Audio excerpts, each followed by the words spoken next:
El único que me cumplió con el dress code es la Nari. Se está preparando para... ¿Estamos al aire? Está muy bien. Mejor, que se enteren que el único que cumple con el dress code es la Nari. Es cierto que todavía no está la obligación, pero usted está casi cumpliendo con el dress code. Bien. Y hoy se la sacó. Bueno, estamos, sí.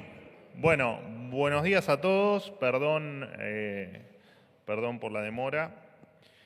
Feliz Día de los Enamorados a todos los que estén enamorados en la sala. A quienes no, les deseamos el mayor de los éxitos para lograrlo durante este año que ha comenzado.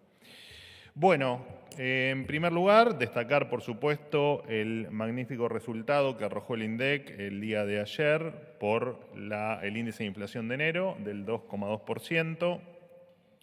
Es el número más bajo desde julio del 2020, cifra de, como decimos siempre, importancia relativa, porque vivíamos inmersos en la famosa cuarentena cavernícola decretada por la fórmula Fernández-Fernández. Y bueno, esto además, este índice representa 23,3 puntos menos que la que se midió cuando nosotros asumimos el gobierno allá por diciembre de 2023. La inflación en alimentos, que siempre la destacamos porque es la que más afecta a los que menos tienen, o a los sectores más vulnerables, o a los que dedican todo su ingreso a la compra de alimentos, se ubicó en 1,8%, por debajo del promedio general, e incluso hubo sectores que marcaron deflación, como es el caso de la ropa. Todo esto se logró, ustedes ya lo saben, y yo me encargo de destacarlo cada vez que tengo la oportunidad, sin una hiperinflación previa que nos hubiese llevado a una catástrofe social sin precedentes, sin controles de precios, sin expropiación de la propiedad privada, como ocurrió en otras épocas, como el Plan Bonex, sin la CIRA, sin una brecha del 200% y sin todo el chamanismo económico que nos tenía mal acostumbrado el gobierno kirchnerista que se fue. Además, este modelo está funcionando con recomposición de tarifas y, como viene ocurriendo, bueno, con toda la corrección de precios relativos que se viene dando en virtud de todo el esquema cavernícola en el que vivíamos, con precios congelados, precios pisados, ya ni me acuerdo los nombres, y con los señores de pechera que iban a medir las góndolas a ver si con eso lograban dominar la inflación, cosa que claramente no ocurrió. Y de hecho también les agrego el dato que, fruto de todo este orden que se está dando, durante los últimos 9 meses los salarios le vienen ganando la inflación. Además hay récord de créditos hipotecarios, récord de créditos para pymes y todas las cuestiones que les vengo relatando cada vez que surge el tema en cada una de las conferencias. Por supuesto, es siempre bueno recordar la titánica tarea del ministro de Economía, Luis Caputo, quien lideró este programa que sin dudas se lo recordará como el programa más exitoso de la historia argentina en materia económica, en materia de estabilización, incluso muy por encima de lo que fue el también exitoso plan de convertibilidad. Bueno, en un año el gobierno está solucionando el infierno al que nos sometió la política en términos inflacionarios durante más de 20 años, y estoy siendo bastante benévolo. En otro orden de temas, contarles que el Ministerio de Justicia, encabezado por el doctor Mariano Cunio Libarona, ha bajado un 60% el costo de inscripción de los vehículos 0 kilómetros desde que comenzó la gestión de gobierno allá por diciembre de 2023, lo que representa un ahorro total anual para todos los argentinos de 132 millones de dólares. Cuando asumimos, el costo de inscripción bajó del 2% al 1% del valor del vehículo, y ahora lo hace del 1% al 0,8%. Y está de más decirlo, a medida que la economía siga mejorando, estos números este costo va a seguir bajando y va a seguir mejorando el bolsillo de los argentinos. Por supuesto que descontamos el camino que estamos atravesando de cada vez menor inflación y sostenimiento del equilibrio en las cuentas públicas. Es tal el compromiso de este gobierno con la baja de impuestos que en este rubro ya se eliminó el pago del título automotor, el pago de la cédula verde, el pago de la cédula azul, que ahora son digitales, y las 2 firmas certificadas y los formularios 01, 12, 13 y 59. Los nombro porque son formularios para quienes habitúan este tipo de operaciones, son formularios archiconocidos. Además, esto yo se los marqué como algo muy relevante, muchos hicieron caso omiso a mi sugerencia, el gobierno eliminó las limitaciones territoriales para cualquier persona que compre su 0 kilómetro y que éstas puedan inscribirlo en cualquier registro del país sin restricción de domicilio. Esto no es menor, se los aclaré la otra vez cuando di una pequeña reseña de lo que iba a ocurrir, porque hoy quien retire, por ejemplo, su 0 kilómetro en la Ciudad Autónoma de Buenos Aires y que considere que en la Ciudad Autónoma de Buenos Aires los impuestos son más elevados que en la provincia de, no sé, Tucumán, bueno, va retirando su auto y viviendo en la Ciudad de Buenos Aires, va a poder patentar e inscribir su unidad en Tucumán, en este caso del ejemplo que di, pero en cualquier otra jurisdicción que considere que le sale más barato. Por eso es que no es un tema menor y rompe con esta cacería en el zoológico que tenían algunas jurisdicciones con impuestos exorbitantes a la hora de inscribir un 0 kilómetro. En fin, vamos a todo lo que sea en línea de sacarle el peso muerto del Estado a los argentinos, lo vamos a hacer y esto para nosotros nos parece relevante porque es parte de la vida cotidiana de los argentinos el quitarle complicaciones y costos a la hora de adquirir un bien como es un automóvil. Por otro lado, contarles que el lunes se va a publicar el decreto que implementa la iniciativa Burocracia Cero. Con esta medida se va a instruir a todas las jurisdicciones y entidades del sector público a realizar, por el plazo de 30 días, un relevamiento normativo de leyes y decretos para identificar aquellas regulaciones que obstaculicen la actividad económica y la libre competencia.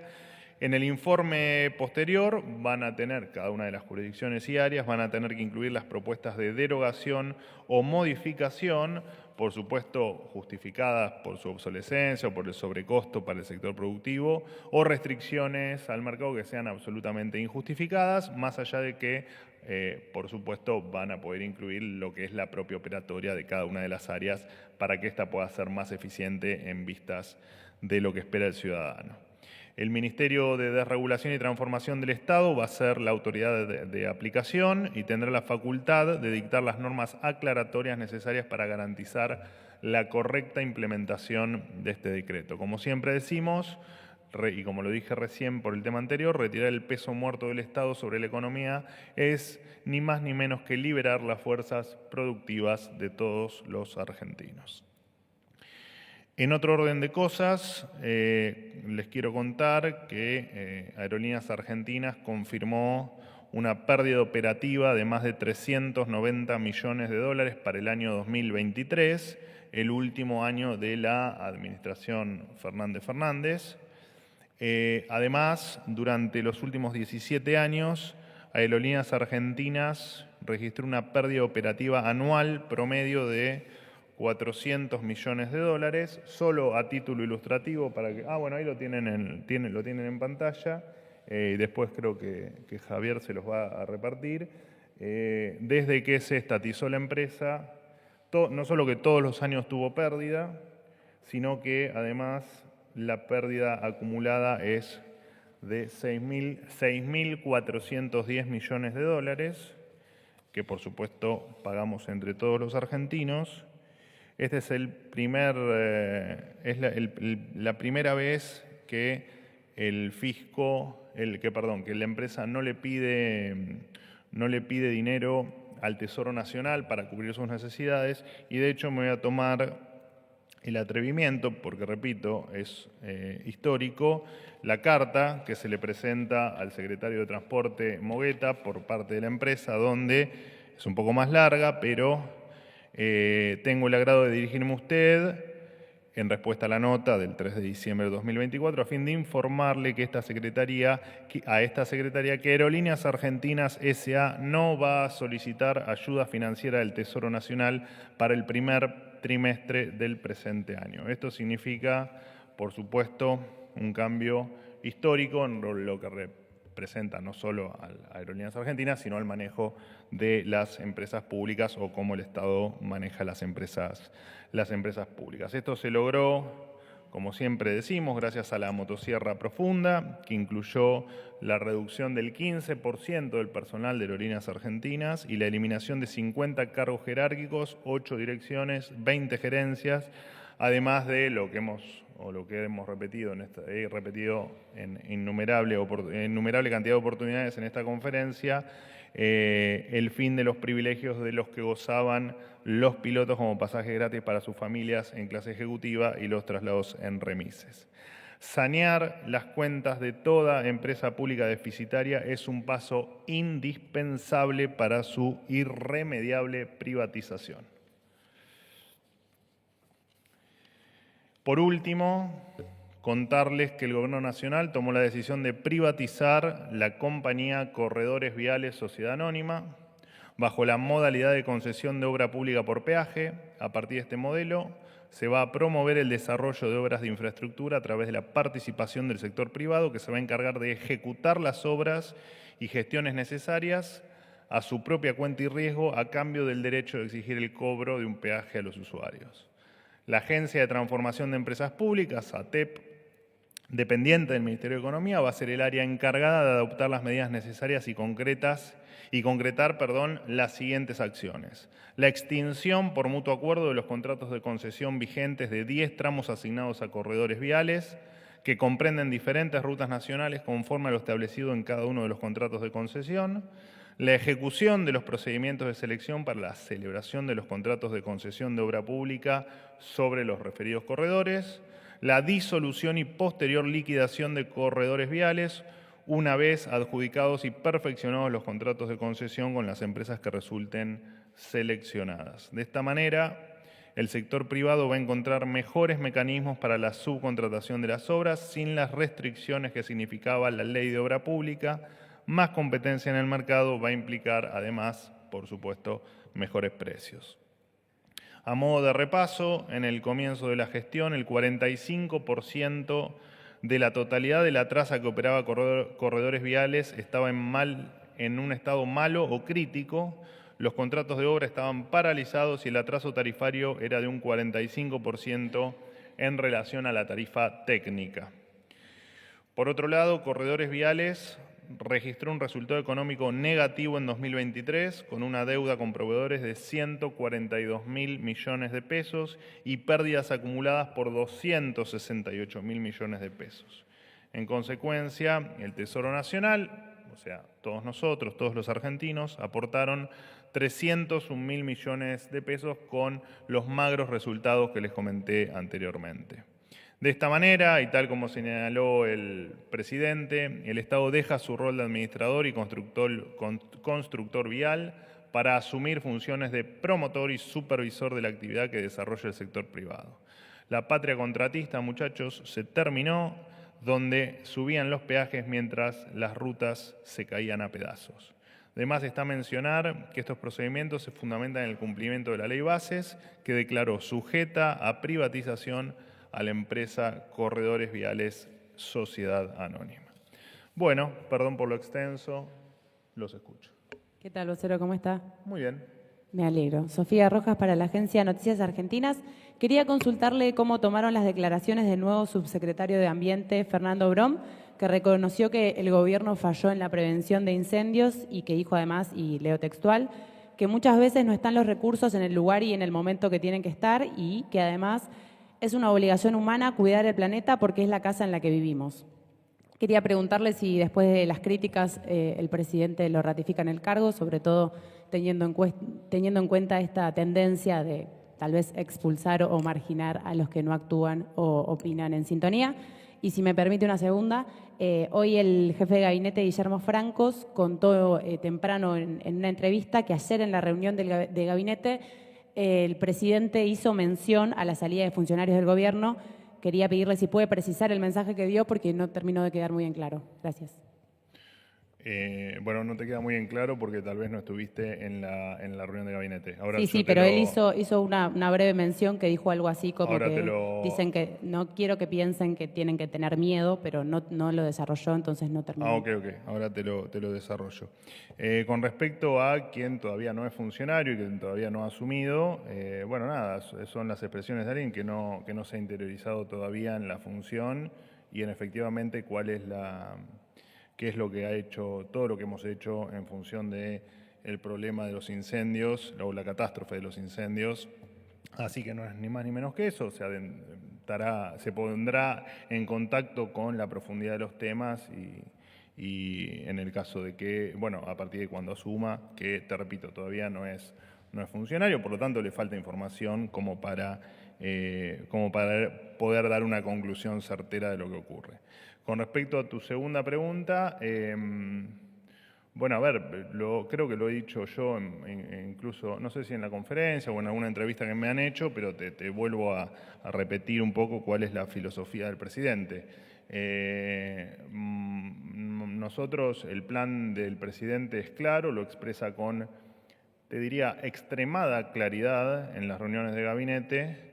Y hay cuestiones que se alejan de la agenda del presidente y cuando hay funcionarios que se alejan con lo que piensan, con lo que transmiten o con lo que expresan de la agenda del presidente, dan un paso al costado, porque nosotros estamos acá para impulsar la agenda del presidente, que es quien ha ganado las elecciones y las ganó porque tiene una agenda determinada y es la agenda que tenemos que impulsar. El que no la impulse tiene que dar un paso al costado, mal que después no les gusta que yo diga esto, pero lo cierto es eso, estamos acá para empujar la agenda del presidente. No tenemos ninguna obligación de empujar la agenda del presidente. El día que alguien, como ha pasado en todos los casos que vos mencionás o en este en particular, bueno, tenemos la libertad de irnos a nuestras casas y seguir con nuestras vidas.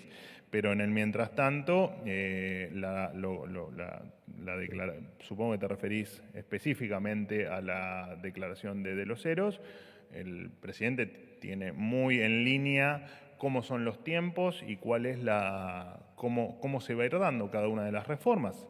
Cualquiera sabe que, incluso sin conocerlo demasiado, las declaraciones del presidente antes de ser incluso candidato, hablando de reformas de primera, de segunda y de tercera generación, cómo tenía que ser el orden, y además porque cualquiera entiende que una reforma jubilatoria indefectiblemente tiene que venir atada a una reforma laboral, ¿no?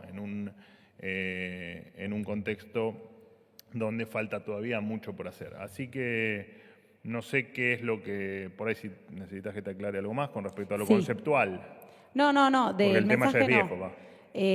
Solo de la designación. Ayer trascendió que Brom iba a ser designado, quería consultar si su nombramiento continúa en curso pese a los dichos. Continúa en curso, de todas maneras, hasta que no, como cada funcionario, lo vengo diciendo desde el 10 de diciembre de 2023, hasta que no sale publicada su designación, que es que efectivamente queda designado, bueno, en el medio obviamente, nosotros no confirmamos ese nombramiento porque no está en el boletín oficial nada más, pero claramente, te repito, cuando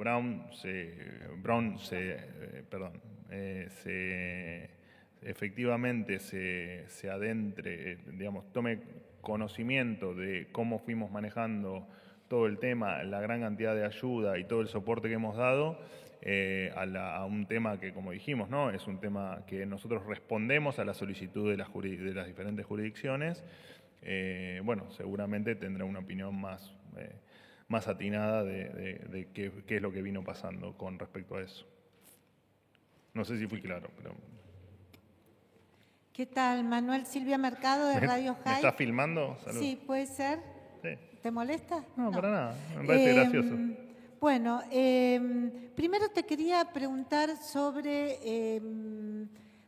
cuál es la razón por la cual el presidente se enoja con las opiniones de artistas muy jóvenes, como María Becerra, como Milo. Bueno, sobre Milo él no habló. Pero lo de María Becerra, que no es una chica que se mete en política, simplemente tuvo una opinión sobre temas vinculados al género. ¿Por qué Manuel, el presidente, se arriesga a estas, digamos, a quedar mal con quienes son referentes musicales importantes para los jóvenes? Esto es algo que es mi pregunta, pero también tengo otra que está relacionada con algo que no está en la agenda. El tema María Becerra y en general artistas jóvenes está en la agenda, pero hay otro tema que no está en la agenda y a nosotros nos preocupa mucho, y es qué pasa con Nahuel Gallo, qué pasa con los argentinos y los venezolanos. Entiendo que ahora solo venezolanos que están en la embajada argentina en Venezuela. Gracias. Bueno, empiezo por el final. Ya me lo han preguntado un montón de veces y siempre les explico lo mismo. Es un tema de estricta sensibilidad y de seguridad para los involucrados. Por lo tanto, nosotros no damos información de avances o no de lo que ocurre con respecto a las acciones que han tomado con los nuestros el gobierno o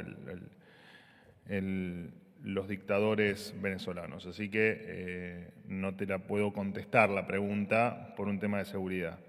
Con respecto a lo de María Becerra, el presidente se molesta siempre por lo mismo. Cuando alguien habla sin tener la menor ni la más remota idea de lo que efectivamente pasa, de todo el sacrificio que están haciendo un montón de personas que van desde brigadistas, pilotos, incluso en cuestiones de recursos hasta económicos, con los afectados. Ha viajado el ministro Petri, ha viajado la ministra Bullrich e incluso las jurisdicciones locales han agradecido el apoyo del gobierno nacional. Así que el presidente se molesta cuando se miente y cuando se miente de una manera muy al extremo, sin entender bien por qué lo hacen, porque sinceramente lo que nosotros no nos molesta la crítica, no nos molesta la opinión distinta, lo que nos molesta es cuando efectivamente esa crítica va acompañada de o alguna doble intencionalidad o de un nivel de ignorancia en el tema muy exagerada. Simplemente eso. Sin embargo, desde el sur a nosotros nos dijeron que la ayuda que recibieron del gobierno es mínima. Incluso el jefe de gabinete, habló de que se habían enviado 9 aviones y nos dicen que solo detectaron 1. Bueno, de todos modos... No sé quién te lo dijo ni cómo te lo dijo. Nosotros, la ayuda está toda a disposición y la he enumerado incluso aquí en mi conferencia. De todos modos, los artistas simplemente iban a hacer un recital de apoyo. No, parece que no era solo un recital musical. ¿No era un recital musical? Y a mí me parece que hay una postura estrictamente política. Pero ¿quién no está a favor de los bosques? No entiendo. ¿Y qué tiene que ver? Bueno, lo que está pasando tiene que ver con el cambio climático. Es la posición que tenés vos. Bueno, Fernando Brom, por lo que vi, lo que escuché, piensa lo mismo. No es funcionario del gobierno. Perfecto. Muchas gracias. Hola, Manuel. Juan Pablo Peralta. ¿Qué tal? ¿Cómo estás? Para Concierto, El Litoral y Fénix, Buenos Aires. Sobre lo que decías con el tema del índice de inflación de enero, salió un comunicado de unos 30 gremios. Bueno, ahí está ATE, nombro algunos nada más, la bancaria, metrodelegados, aceiteros, donde dice que entienden que la gente se está dando cuenta que afrontamos todos los meses con nuestros ingresos. Este comunicado advirtió que la situación de los datos que se dan oficialmente no se concuerdan con la realidad del bolsillo de los argentinos, ¿no? Y piden que haya, una reestructuración en la medición del INDEC, que, en parte eso estaba ahí. Y después, cortito, para que me respondieras cómo cayó en el gobierno y qué respuesta tiene con respecto, a los aranceles que va a mantener Donald Trump, Estados Unidos, en el tema de acero y aluminio, que, en empresas argentinas como Alvar, por ejemplo, hicieron la caída de acciones en 2,65%, por ejemplo. ¿Cómo leen eso ustedes? Bueno, arranco por el final. A ver, nosotros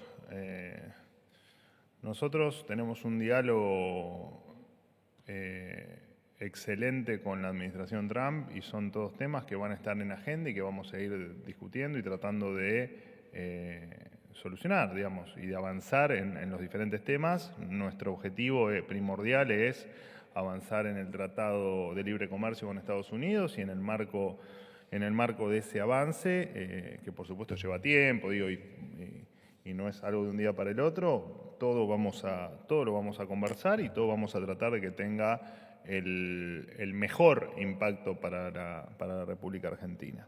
Con respecto a los gremios, que creo que eran más de 30, creo que eran 33, en principio hay que avisarles que esta medición es la que viene desde hace muchísimos años en Argentina. La verdad que tal vez la memoria me falla, pero no recuerdo haberse quejado de la metodología del índice de inflación nunca, ni cuando la inflación era del 1000% como Alberto Fernández, ni cuando la inflación era no tan astronómica como la albertista, pero en otros periodos de los últimos 20 años tampoco escuché que se quejen mucho de la metodología, ¿no?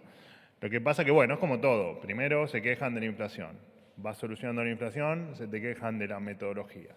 Y si el día de mañana cambiamos la metodología, se van a quejar seguramente de otra cosa, porque no defienden a los trabajadores, ¿no? Sino que defienden sus propios intereses y hacen política barata en un gobierno que el plan económico le está funcionando según lo esperado, y ellos lo saben, ¿no? Acá el problema es precisamente eso, que ellos saben que el plan del gobierno está funcionando. Por lo tanto, obviamente que nos importa poco lo que opinen en términos de metodología, cuando nadie puede negar, además, que somos absolutamente independientes. De hecho, quien hoy está como titular del INDEC es el mismo de la gestión anterior. Con la gestión anterior, te repito, no se quejaban, no hacían cartitas ni nada. Parece que ahora se dieron cuenta que, como no pueden hablar de inflación, tienen que hablar de metodología, que me gustaría saber un poco hasta dónde llega su conocimiento de la metodología que utiliza el INDEC. De todas maneras, yo creo que lo que les molesta, les duele y no pueden superar es que, como la metodología es la misma, la comparación es válida. Y cuando la comparación es válida, lo que les tengo que decir es que nos importa poco el comentario que hicieron. Te contesto por una cuestión de respeto a vos como periodista, pero la verdad es que no nos interesa. Buen día, vocero. ¿Qué tal? Maya Hola, Maya, Jasmine. tantos siglos sin verte en esta sala. ¿Qué tal? Quería preguntarle si nos puede detallar la agenda de Javier Milei en Washington la semana próxima y si la Argentina va a hacerle un pedido a la administración de Trump para tener algún tipo de excepción a los aranceles al aluminio y al acero que fueron anunciados en los últimos días. Y nos quedó la duda porque dijo que Brom no asumió todavía, pero también dijo que el presidente no tolera que se hable de los temas sin conocimiento de causa. Y Brom dijo que no había existido la ayuda suficiente para paliar los incendios en la Patagonia. Entonces, parece un poco difícil que esa persona pueda asumir como funcionario del gobierno. Si nos puede aclarar eso también. Sí, la respuesta está en tu pregunta. Un funcionario del gobierno no puede hablar, ninguno, sobre temas que desconoce o no maneja perfectamente. y Bron no es funcionario aún del gobierno, así que ¿Va a asumir? me lo preguntó tu compañera. Hasta que no asuma nosotros no lo confirmamos, pero claramente Bron es el posible nuevo subsecretario, pero ya te digo, es una opinión que dio alguien que no tenía toda la información y que ahora la va a tener. ¿Cuál es el problema? Bueno, que en general cuando una persona está en contra de la agenda del presidente es difícil Es que no asuma como está en funcionario. contra de la agenda del presidente. Bueno, y respecto a Hizo Estados un Unidos, comentario sin tener toda la información a disposición, porque la información que manejamos los funcionarios no la manejan aquellos que no lo son. respecto a Estados Unidos, la agenda y esta posibilidad de hacer un planteo. El viaje, la agenda no está confirmada, lo único que hasta ahora tenemos es que el presidente viaja el jueves próximo a las 0 horas, o sea, el miércoles a la noche, y regresa a la Argentina el domingo por la mañana. Pero es tentativo, de hecho en la agenda no tengo todavía ningún detalle de horarios, ni de reuniones, ni de personas con las que se va a reunir, ni tampoco de eventos en los que va a participar. Supongo que el lunes tendré ya algún detalle adicional entre lunes y martes, como siempre. La agenda la confirmamos en último momento porque este tipo de confirmaciones suelen ser a último momento, nada más que por eso, no es porque no les querramos pasar la información. Pero en principio el viaje está planificado por ahora para que esté entre esas dos, en esa franja que te pasé. ¿Y la Argentina va a hacerle un planteo a la administración norteamericana por el tema de los aranceles del acero y el aluminio? Bueno, nosotros analizamos, te repito, nuestro objetivo es el Tratado de Libre Comercio y todas las discusiones que se desprendan de allí seguramente incluyan todo tipo de cuestión que haga a que en términos arancelarios o en términos de comerciales en general, Argentina quede posicionada de la mejor manera. Pero no hay nada específico que se vaya a hablar en este viaje, si a eso te referís. Última pregunta. Buen día, Manuel. Alberto Lampugano, Ecomedios, AM1220 y todas sus repetidoras en el país. Teniendo en cuenta la gran cantidad de empresas que están cerrando sus puertas y algunas yéndose del país, el último anuncio es la fábrica Mercedes-Benz, donde quedarían en la calle alrededor de 1.800 obreros y que la misma podría ser adquirida por capitales argentinos. Ante la gran preocupación del trabajador común, ¿el gobierno tomaría alguna medida para evitar estos cierres de varias empresas con más de 1.000 o quizás 2.000 empleados? Bueno, en principio, si usted me está planteando una situación donde no hay cierre, sino que hay compra, me parece que tenemos que acostumbrarnos, cuando la economía es... A ver, le tomo la pregunta, me parece interesante la pregunta que me hace, porque efectivamente durante mucho tiempo lo que ocurría era que el Estado, ante una empresa con alguna complicación, inventaba un subsidio, como no tenía caja, ese subsidio lo sacaba de la emisión monetaria o se endeudaba. Bueno, el gobierno anterior no se podía endeudar, entonces generaba inflación, nos hacía todos más pobres y vendía la banda, digamos, alzaba la bandera de que ellos estaban con el trabajador y que ayudaban a las pymes. Y lo cierto es que eso es falso, ¿no? Y eso nos desacostumbró a una economía dinámica y una economía todavía con mucho por hacer, pero en vías de su normalización total. ¿Qué le quiero decir con esto? Que fíjese que usted me inicia la pregunta con respecto a una empresa que se va y termina esa misma pregunta aclarándome que esa empresa va a ser adquirida por capitales nacionales. Y eso nos tenemos que acostumbrar a que pase. Habrá sectores que en el camino sean menos productivos, digamos, y tengan que reconvertirse, que haya sectores muy productivos que puedan, por supuesto, expandirse, invertir y ser más grandes y habrá nuevas empresas, nuevos capitales, nuevas inversiones. Digo, acostumbrémonos a la normalidad en todo esto. De hecho, el empleo privado hace varios meses que crece, el salario real hace varios meses que crece. Pocos lo han dicho, pero la pobreza se está derrumbando. En todo con mucho por hacer, por supuesto, y con mucho por seguir avanzando y seguir haciendo y seguir mejorando, pero no le tengamos miedo a una economía normal, porque cuando uno le tiene miedo a una economía normal, cae en una economía populista, y cuando caes en una economía populista, caes en 50% de pobres, en 4 dígitos de inflación y en aislarte del mundo. Así que empecemos a tomar las cosas con mayor naturalidad en términos de una economía que efectivamente funciona de esa manera, de manera normal. Así que no vemos ningún inconveniente en que una empresa pueda ser adquirida por otra, de ninguna manera.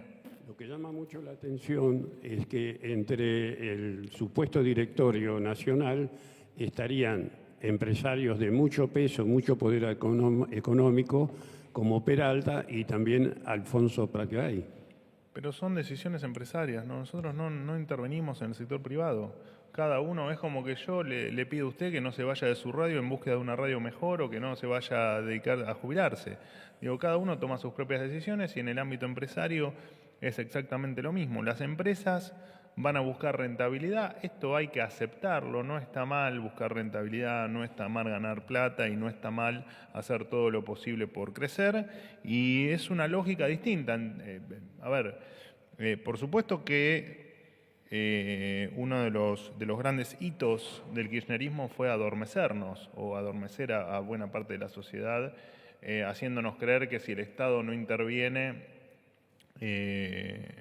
el sector privado no puede funcionar, y es precisamente al revés. Como han intervenido tanto, el sector privado en un punto ha dejado de funcionar o ha dejado de funcionar como debía, ¿no? Cada intervención no solo que destruye la libertad, ensucia el mercado, ensucia los precios y hace mucho más ineficiente el sistema, sino que además en el mediano y largo plazo lo único que genera es pobreza y salarios bajos. Me causa gracia cómo este grupo de sindicalistas se queja de la metodología, de cómo se miden los precios, qué sé yo, y más allá del silencio eterno que tienen sobre un montón de temas, son en buena parte responsables del 42-43% de informalidad laboral, de los salarios miserables que heredamos el 10 de diciembre en la República Argentina y de la no creación de empleo y de la no creación de empresas en la República Argentina. Así que si no se acostumbran a la nueva Argentina, van a quedar afuera, porque la nueva Argentina es una Argentina donde va a ganar el productivo, el que produce, el que se esfuerza, el que quiere salir adelante y el que quiere vivir en un país distinto. El que no, quedar afuera. Antes quedaban afuera los que querían hacer las cosas bien, los que querían producir, crecer, invertir y no tener una mano amiga en el Estado. Bueno, eso cambió y hay que acostumbrarse. ¿Qué va a hacer, muchachos? ¿Listo? Chau. Me da un poquito de cosa. ¿A quién le tocaría? Bueno.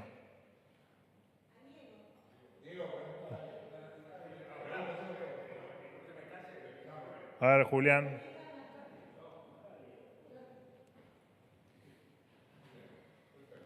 Se la debes a Fabián, te aviso. Si no me apuraba. Bueno, Julián Alves del Cronista. Gracias por la sexta pregunta. Y bueno, pero para la gente está mirando. Es cierto, nos están viendo. Un saludo a todos los que nos ven por YouTube en vivo. Primero, preguntarle sobre el tema del ReproCan que anunció ayer la ministra Patricia Bullrich. ¿Qué efectos cree que puede llegar a traer la medida al respecto del consumo habitual de ese tipo de sustancias? ¿Qué efectos puede llegar a... ¿qué nuevos controles van a empezar a hacer al respecto? ¿Auditorías? Y después, ¿cuándo va a salir, hago otra pregunta, el decreto que iba a traer la regulación y solución de un montón de organismos al respecto, que iba a salir en el decreto 7025, que al final fue más acotado. ¿Cuándo va a salir ese nuevo decreto con organismos? No, déjame hacerte una pequeña aclaración. El decreto 7025 no salió. Salió el 7025 por una cuestión de orden de decretos, por supuesto, pero no es el que nosotros llamamos simbólicamente el 7025 para mostrar que iba a ser un decreto donde íbamos a hacer mucha reforma en lo que contamos, que eran en organismos y dependencias del Estado que tenía preparado el ministro Sturzenegger y que en los próximos días lo voy a estar anunciando aquí en conferencia. Así que no, el 7025 era una cuestión simbólica. De todas maneras, en los próximos días va a estar publicado, será el 90, 95, 25. Es una posibilidad, no lo sabemos porque es un trabajo muy grande que se está haciendo con cada uno de las dependencias para pulir bien el destino de todos esos organismos, tanto sea por el cierre, por las fusiones o por las transformaciones, ¿no?, que se hagan en dependencias mucho más chicas. Con respecto a, ¿cuál era la otra pregunta? Sobre por qué se tomó la decisión de anular las inscripciones al ReproCan, qué efectos puede llegar a tener y si va a haber alguna medida al respecto. No, principalmente eso. No, que explican desde el gobierno la medida. Nosotros, ¿cómo andas? ¿Bien? Nosotros, yo hablé del ReproCan hace algunos meses y hablé incluso de las irregularidades que había el ReproCan. Y de hecho hay denuncias hechas por algún mal manejo que hubo con respecto a algunos profesionales y bueno, todo lo que yo les conté hace varios meses. Y el ReproCan, obviamente que hubo un desvío del fin que era, o el fin original, que era efectivamente el cannabis medicinal, ¿no? Y no el desvío al narcomenudeo. Así que efectivamente lo que dijo la doctora Bullrich es correcto, se va a reformular y reorganizar ese sistema desde cero para que efectivamente cumpla con el fin, pero nada tiene que ver con cerrarlo, con hacer nada que implique complicaciones en términos medicinales. Así que no fue simplemente lo que dijimos siempre, lo que dijo la doctora Bullrich, no hay otra cosa que eso. Ahora, ¿no considera que el consumo de ese tipo de sustancias ya está como un poquito más normalizado? ¿No prevén liberalizar o hacer alguna especie de política pública como para al respecto del consumo ese? No sé si no, es una apreciación tuya. ¿Vos fumás marihuana? ¿Está normalizado o no está? ¿Qué sé yo? ¿Alguien fuma marihuana acá? Muy normalizado no está. De todas maneras entiendo el punto y entiendo que son dos temas distintos, si se quiere, ¿no? Lo que dijo la doctora Bullrich respecto al ReproCan es efectivamente que el objetivo es simplemente que algo tan fundamental, no simplemente porque tenía otros destinos, pero tan fundamental como el cannabis medicinal y no que colabore a otro tipo de prácticas que hoy la ley prohíbe y hoy la ley castiga. Bueno, adiós. Había otra más, pero las consumió las dos, Julián. Hizo dos. Buen fin de semana y que terminen lindo el Día de los Enamorados.